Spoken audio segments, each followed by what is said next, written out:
I've been in the custodial business for about 10 years now, and I've recently discovered a truth that a lot of people don't ever consider. When I've talked to friends and strangers about anything paranormal, everyone mentions abandoned buildings, churches, battlefields, murder houses as places of major ghost activity. But if you talk to theater people, especially the actors, they'll do their best to convince you that theaters are some of the most haunted places in the world. Now, I'll be the first to say that I'm not a superstitious person. People involved with the stage are some of the most superstitious people in the world. God help you if you say Macbeth anywhere in the theater, and if you wish them good luck instead of break a leg, you get death stares till you correct yourself. But I've been working as a custodian in my town's local community theater for about a year and a half, and I've seen and heard things that I cannot explain. And after the last incident, I don't want to go back to work there.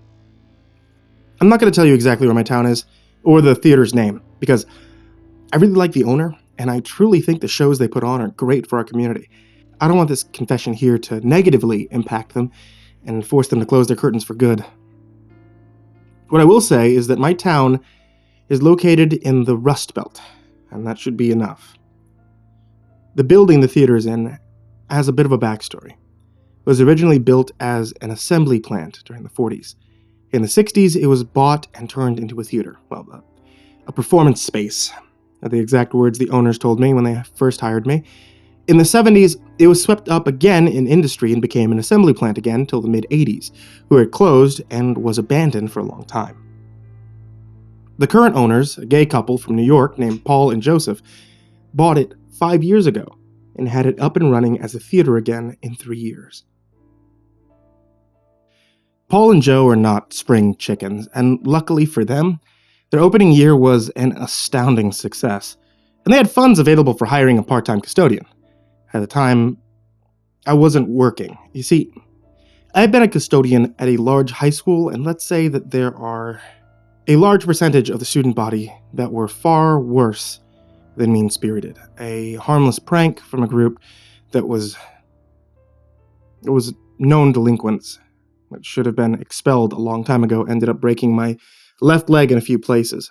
One lawsuit later, and the delinquents got their justice they deserved, and I had some settlement money to try and recover from my life-changing injury.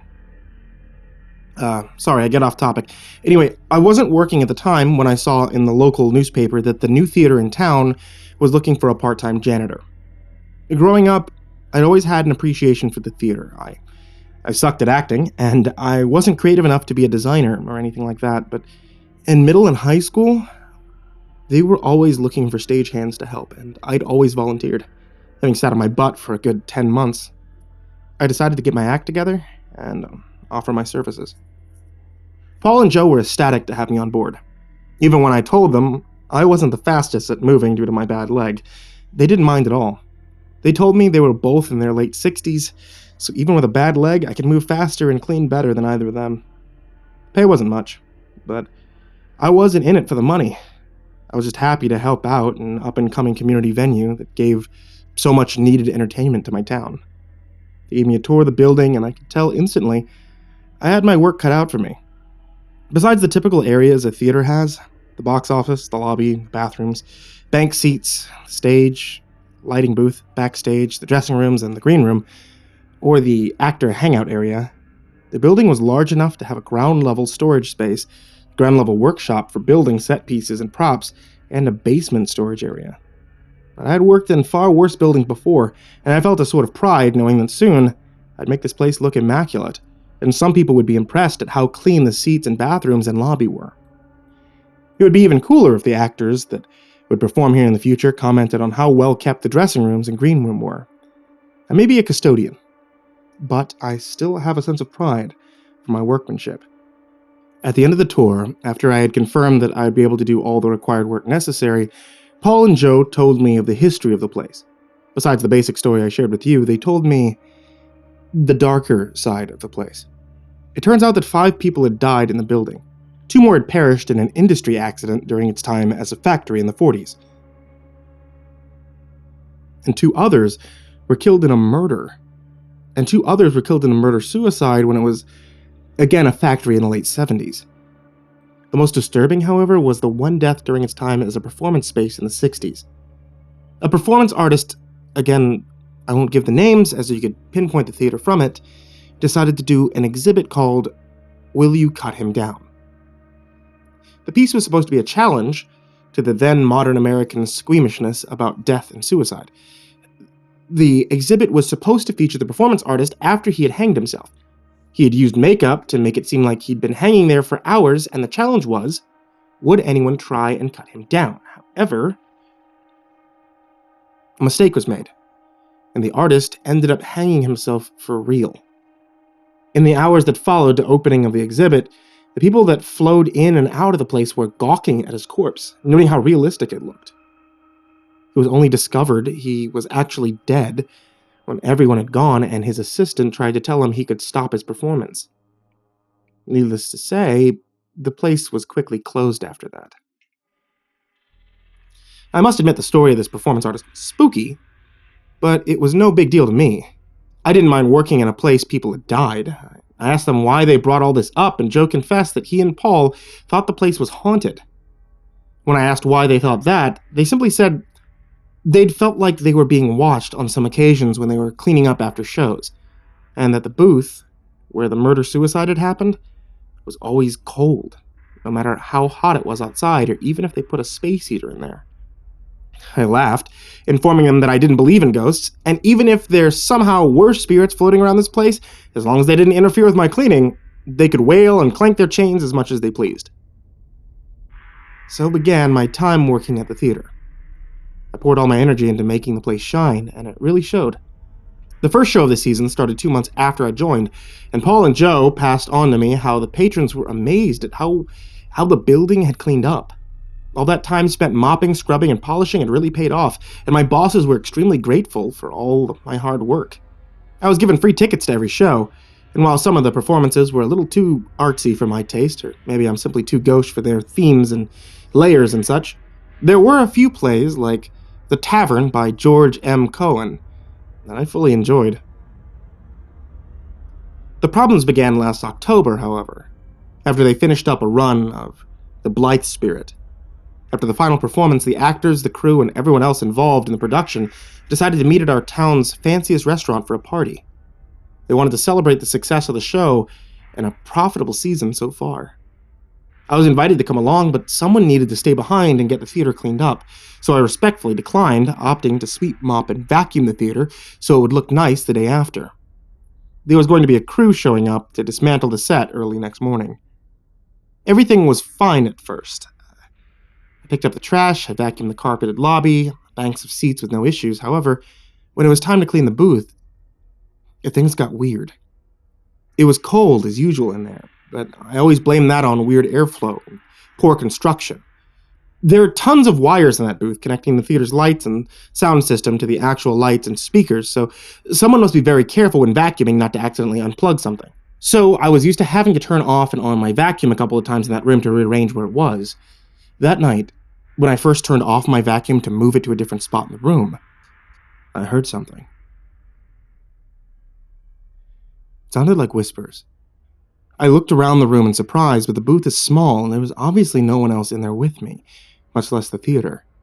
My eyes fell upon the sound system and I thought someone must not have closed the software properly, so the whispers must have been coming from the speakers. Having solved the issue, I continued vacuuming, not touching the sound system as I had no idea how to operate it. A minute or so later, I accidentally knocked some papers off the desk housing the computer and leaned over to pick them up. A loud bang like a gunshot suddenly blasted in my ears, and as I jumped in surprise, I banged the back of my head on the underside of the desk. It hurt really bad, and as I stumbled away from the desk, trying to open my eyes through the pain, I swear I could see some black form standing in the doorway of the booth.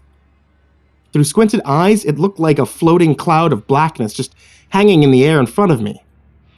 An aura of menace emanating from it.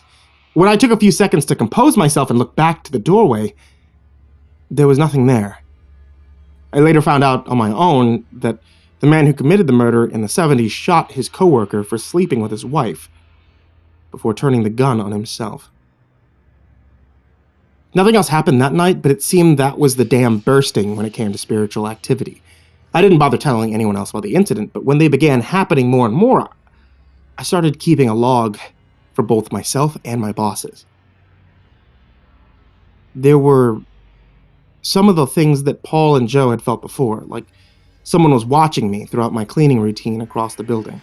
Some strange movement of shadows, lights flickering on and off, but there were a few scarier incidents.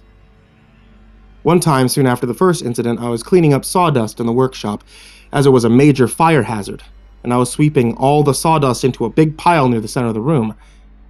I was backing up towards a large table saw Joe had recently bought. As my back just touched the end of it, it suddenly sprang to life with a loud whirring sound. I recoiled from the table instantly, turning around to see who had turned it on. No one was there. It was suddenly silent. The saw blade wasn't moving, and the thing wasn't even plugged in. Another event that came to mind happened in March. The play they were doing at the time involved an old man in a wheelchair. As I was cleaning the stage after a dress rehearsal with only the ghost lighting being on as a light source. It's not what you'd think. Look it up. As I finished sweeping up the last of the dust into my dustbin, a creaking noise reverberated throughout the stage. I slowly turned my head and glanced back to see the wheelchair with no one in it or pushing it, slowly wheeling its way into the very edge of light cast by the ghost light. I stared at the thing for a full moment, not daring to breathe or blink. I was waiting for something, anything, to happen, and all the muscles in my body were tensed up, ready for explosive movement. It just sat there, half hidden in shadows, like it was waiting for me to make a move. I finally reached the conclusion that maybe the wheels were a little bit loose, and for some reason it had just rolled out of its place on the side of the stage by sheer coincidence. I relaxed, set my broom and dustbin down, and slowly walked over to the wheelchair and pushed it back to its place. I leaned down and grabbed the wheelchair by its armrests, ready to push the thing straight back to its holding spot. As my head was closer to the darkness, however, I saw something that stopped me instantly and made my blood run cold. On the back handles of the wheelchair, just out of the illumination of the ghost light, were two black hands, gripping the handles tightly. They were covered with scars, burns, and cuts that had no blood flowing from them, and whatever arm they were attached to disappeared into the darkness behind them. I immediately turned and bolted from the building, stopping only to lock the front door behind me, partly to stop burglars from getting in and partly to stop what I'd just seen from following me out. Yet everything else pales in comparison to what happened last week. It's worse by far, and it's making me wonder if I have the mental fortitude to keep working at the theater. Joe and Paul are now good friends of mine, and I've truly enjoyed my time working for them, helping the theater thrive, but after last week, I'm honestly afraid my life would be in danger if I entered that place even one more time. Last week, I was cleaning the dressing rooms, getting them prepared for another group of actors to come use them. Must have been around 10 p.m., and I was alone as usual. I was wiping down the mirrors and makeup desks that we use in the dressing rooms. There's a loud clock in both male and female dressing rooms whose ticking is almost so loud you could hear it in the hallways outside. So I was wiping down the desk, lost in thought about something. Maybe it was about a show I watched. I can't remember. What I do remember, however, is suddenly realizing that I can no longer hear the loud ticking of the clock. Now, this is very strange to me. Clocks do stop, so I turn around and I look at it to confirm it stopped. Now, it had stopped, but that wasn't what made my eyes wide and the hair stand up on the back of my neck. It was the noose hanging mere inches from my face that caused my heart to start pounding like crazy. Not only was the rope close to my face, but the noose was hung low enough to slip over my head and onto my neck perfectly. As I stared at the knotted contraption of death in confusion and terror, another sound came to my ears. The creak of a slightly swinging rope. And looking into one of the far mirrors, a chill ran down my spine as I could see a second rope dangling down from the blackness of the ceiling behind me. But this rope was pulled completely taut, like something was hanging from it. And that's when I saw it. In the mirror, I could see part of a face peering out from behind me, watching me watch it in the mirror. Only the top left side of the head was visible, but what I could see made me shake in abject horror. Long, stringy gray hair fell off the side. The skin of its forehead was pale from lack of blood. Its one visible eye socket was deeply sunken in and dark, but the eye itself was extremely bloodshot, almost completely red, with a small trail of blood following the single droplet that fell from its eye. With each creak of the rope, it would swing into view and then disappear behind my head again.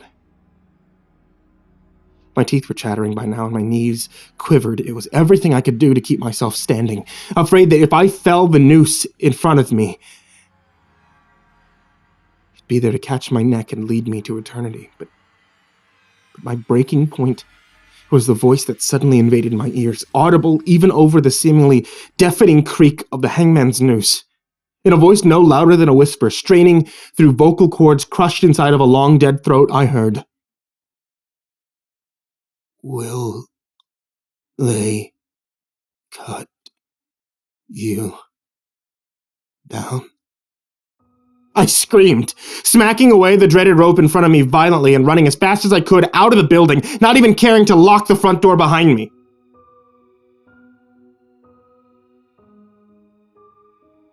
So here I am, telling you all about this.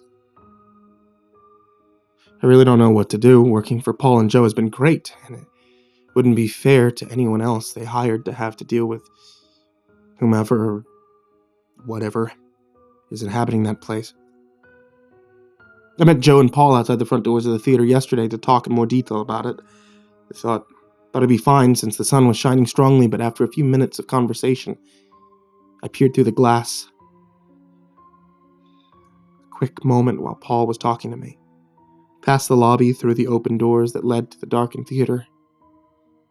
Next to the lonely ghost light on stage, providing the only source of light, was a long, rotting coil of rope descending from the blackness of the rafters. A noose tied tightly at the end of it. I think I need a different job.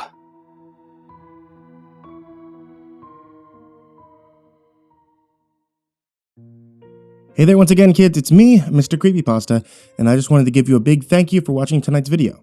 If you guys ever wanted to help support the show, you can always do so if you watch the show on youtube.com/MrCreepyPasta or find the MrCreepyPasta Storytime podcast on iTunes, on Google Play, and on Spotify. And also, if you ever want to check out my wife's tea shop, it's etsy.com/IvoryMonocleTea, where she sells hand-blended herbal teas in the theme of Dungeons & Dragons and Harry Potter and Final Fantasy and the like. You can find the link for it, as well as many, many, many other links in the description down below. And, drumroll please, a big, big, big thank you to everybody supporting me at patreon.com/MrCreepyPasta.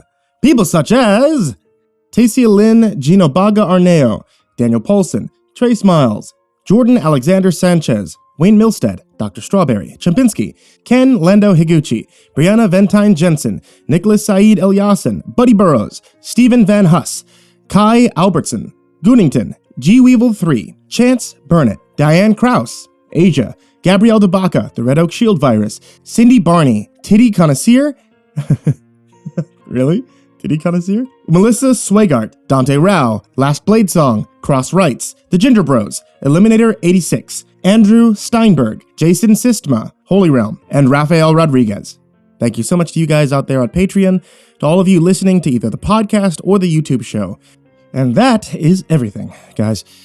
Thank you so much for listening, and sweet dreams.